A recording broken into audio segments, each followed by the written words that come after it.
दोस्तों SBI clerk की notification बहुत ही जल्द आपके सामने आने वाली है और जैसे ही नोटिफिकेशन आ जाएगी लगभग 45 से लेकर 50 दिन के अंदर आपकी प्री एग्ज़ाम हो जाएगी। दोस्तों आज के इस वीडियो में मैं आपको एसबीआई क्लर्क के फ्री के एग्ज़ाम के लिए 45 डे की एक ऐसी स्ट्रेटजी बताऊंगा कि जिसे अगर आपने डेली रूटीन में फॉलो कर लिया तो फ्री में आप लगभग 75 से लेकर 80 मार्क्स तक स्कोर कर सकते हो बड़ी ही आसानी से। दोस्तों सबसे पहले देखते हैं इंग्लिश। दोस्तों इंग्लिश एक ऐसा सब्जेक्ट है कि जिसका सबको डर होता है और कोई भी इंग्लिश की ज़्यादा प्रिपरेशन नहीं करता, लेकिन दोस्तों इंग्लिश एक ऐसा सब्जेक्ट है जो आपको प्री निकालने में काफ़ी मदद कर सकता है और आपका स्कोर बढ़ाने में काफ़ी हेल्प कर सकता है। दोस्तों इंग्लिश इंप्रूव करने के लिए सबसे ज़्यादा इम्पोर्टेंट है रीडिंग। अगर आपकी रीडिंग काफ़ी अच्छी है और आप डेली बेसिस पे रीडिंग करते हो तो आपके इंग्लिश में काफ़ी अच्छे मार्क्स आएंगे। लेकिन अगर आपको इंग्लिश की रीडिंग की हैबिट नहीं है तो आप अभी से इसे लगा लो।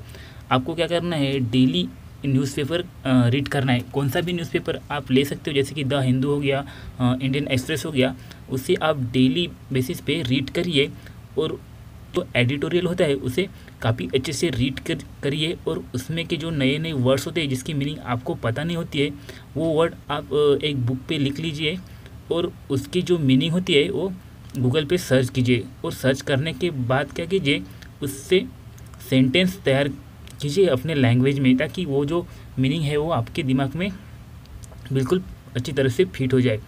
और आपको क्या करना है, उसके बाद अगले दिन वो पूरे सेंटेंस को रिवाइज करते जाना है और उसकी मीनिंग को एनालाइज करना है कि आपको उसकी मीनिंग याद है या नहीं। दोस्तों आप लगभग 1.5 से 2 घंटे न्यूज़पेपर रीडिंग के लिए दे सकते हो। उसके बाद आता है एरर डिटेक्शन। आपको इसके लिए सबसे पहले जो एरर डिटेक्शन के जो बेसिक रूल्स होते हैं उसे अच्छी तरीके से सीख लेना है। आप यूट्यूब पे एरर डिटेक्शन के बहुत सारे वीडियोस में से इस रूल्स को सीख सकते हो और इसके बाद आपको डेली 10 एरर डिटेक्शन की प्रैक्टिस भी करनी है।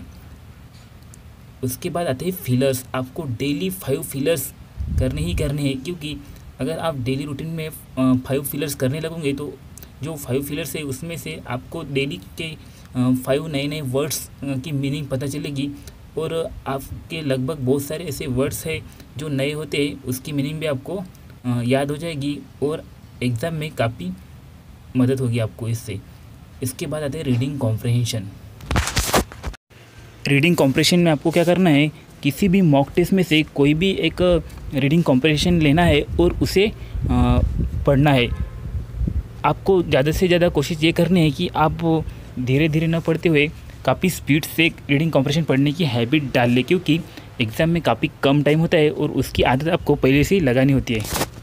रीडिंग कॉम्प्रिहेंशन के लिए आप डेली के 30 मिनट प्रैक्टिस कर।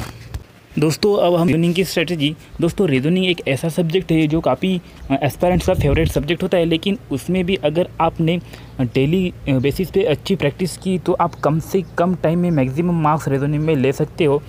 तो दोस्तों इसमें सबसे पहले आते हैं पजल्स एंड सिटिंग अरेंजमेंट, क्योंकि आजकल जो है वो एग्ज़ाम में पजल्स एंड सिटिंग अरेंजमेंट जो है वो काफ़ी मार्क्स के आने लगे, तो आपको सबसे पहले इसे बहुत स्ट्रॉन्ग करना है।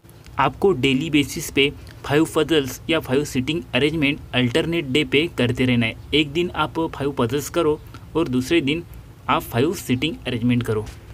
इसके बाद आता है सिलोजिज्म एंड इनइक्वालिटी। आप डेली बेसिस पे 5 सिलोजिज्म और 5 इनइक्वालिटी को रेगुलर बेसिस पे प्रैक्टिस करते रहो और लगभग 30 मिनट आप इसे दे सकते हो।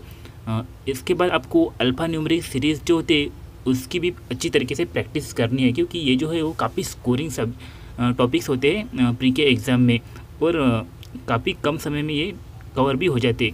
तो आप लगभग 5 से 10 अल्फ़ा न्यूमेरिक सीरीज़ के सेट है वो डेली बेसिस पे करते रहो। और उसके बाद ब्लड रिलेशन की भी आपको प्रैक्टिस करनी है, क्योंकि ये जो टॉपिक है वो काफ़ी बच्चे छोड़ के आते हैं और इसमें से अगर आपने अच्छी प्रैक्टिस की ब्लड रिलेशन की तो उसके मार्क्स भी आपको एग्ज़ाम में लीड दिलाएंगे।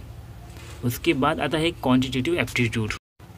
दोस्तों आपको अगर फ्री की एग्ज़ाम निकालनी है तो क्वांटिटेटिव एप्टीट्यूड भी आपका स्ट्रॉन्ग होना काफ़ी ज़रूरी है, क्योंकि दिन ब दिन कंपटीशन बढ़ती जा रही है और आपके तीनों भी सब्जेक्ट स्ट्रॉन्ग होना काफ़ी ज़रूरी हो गया है। तो क्वांटिटेटिव एप्टीट्यूड में अच्छी पकड़ बनाने के लिए आपको डेली बेसिस पे simplification, number series and quadratic equation की प्रैक्टिस करते रहना है। आप डेली 10 से 20 सिंप्लीफिकेशन कर सकते हो।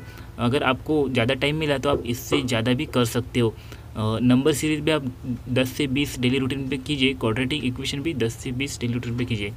इसके बाद अरिथमेटिक के क्वेश्चन की प्रैक्टिस भी काफ़ी ज़रूरी है, क्योंकि अब अरिथमेटिक के क्वेश्चन भी काफ़ी आने लगे हैं प्री के एग्ज़ाम में, तो इसे भी आप छोड़ नहीं सकते, क्योंकि एक मार्क काफ़ी ज़रूरी होता है दोस्तों, क्योंकि एक मार्क्स से किसी की फ्री रह जाती है।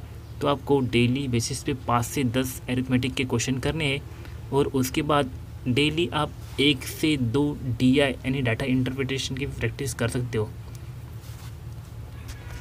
दोस्तों ये सब प्रैक्टिस तो आप कर लोगे, लेकिन इससे भी ज़रूरी एक सबसे जो मेन बात है वो है मॉक टेस्ट। आपको डेली बेसिस पे 1 से लेके 2 मॉक टेस्ट देना ही देना है, क्योंकि बिना मॉक टेस्ट के आप जो है वो रियल एग्ज़ाम की प्रैक्टिस जो है वो नहीं कर सकोगे। क्योंकि मॉक टेस्ट देने से आपको जो एग्ज़ाम में जो टाइम और प्रेशर का फैक्टर है वो उससे कवर हो जाएगा, और आप एग्ज़ाम के जो इन्वायरमेंट होता है उससे आप लगभग यूज़ टू हो जाओगे। तो आप डेली रूटीन में 1 से 2 मॉक टेस्ट दीजिए, और मॉक टेस्ट देने के बाद ऐसा नहीं कि मॉक टेस्ट देने के बाद उसे छोड़ देना है, आप उसे एनालाइज भी कीजिए, और एनालाइज कीजिए कि आपका कौन सा वीक सेक्शन है, कौन सा स्ट्रॉन्ग सेक्शन है। जो भी आपका वीक सेक्शन है उसे आप और स्ट्रॉन्ग करने की कोशिश कीजिए, ताकि उसमें आपके अच्छे स्कोर आने लगे, और जो आपके स्ट्रॉन्ग सेक्शन है उसे और ज़्यादा स्ट्रॉन्ग बनाने की कोशिश कीजिए। तो दोस्तों ये थी 45 डे की स्ट्रेटजी, इसे आप डेली बेसिस पे फॉलो कीजिए दोस्तों, और देखिए आपका रिज़ल्ट कैसा आता है। दोस्तों अगर आपकी किसी भी बारे में कोई क्वेरी हो तो आप कमेंट बॉक्स पे लिख के भेजिए, मैं उसका जवाब देने की आपको कोशिश करूँगा। थैंक यू दोस्तों फॉर वॉचिंग द वीडियो। दोस्तों इस वीडियो को लाइक करना और चैनल को सब्सक्राइब करना ना भूलिए। इसी प्रकार की वीडियो मैं आपके लिए लाते रहूँगा। Thank you.